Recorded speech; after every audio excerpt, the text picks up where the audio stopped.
He's conveniently come back briefly because Odin's summoned some dark powers from the universe, and they're very costly. But he's come back to retrieve Loki, who's running madness on Earth and in chaos, and also to ask some questions. That Loki's been missing, and now he's turned up on Earth, and so Thor wants to know, why and how did this happen, and where did we go wrong, and what have you. It's a different sort of arc to, in Thor. He started, it was probably not more of an obvious arc. He started as an arrogant, petulant sort of kid, and by the end of it had to become a noble warrior and learn some humility. In this film, he begins as a sort of noble warrior with the right intentions, but all of that is then tested, I think, in the way he, decides to sort of what's more important, his family values or the protection of, civilization, or his personal relationship with his brother or the team he's fighting with now and has agreed to fight with. So it's sort of more subtle, I guess, but also his arc is, what's more important is the story's arc as opposed to his individual sort of journey. Yeah, it's a kind of like the most dysfunctional family you'd ever meet, I think.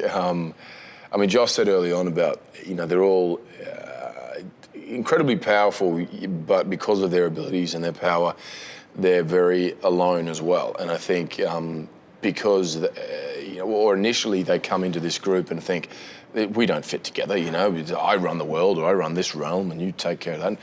Yet, because they're so odd and, unique and powerful in their own ways, they do fit together. There's some comfort in that. Finally, they I think they probably feel slightly normal in amongst this group.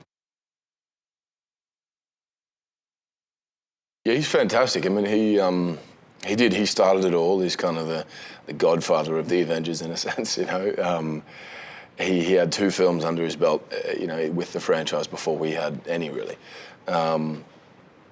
And so, there's certainly been times, a few times when I've said to him, how do you navigate this? Or what do you think of this? And he's very open with his advice and helpful. But it's just a good bunch, Robert is an actor, and everything he's done is incredible, and as is all of this cast. And so watching all of them work and their different styles and getting everyone together in one big scene has been really exciting.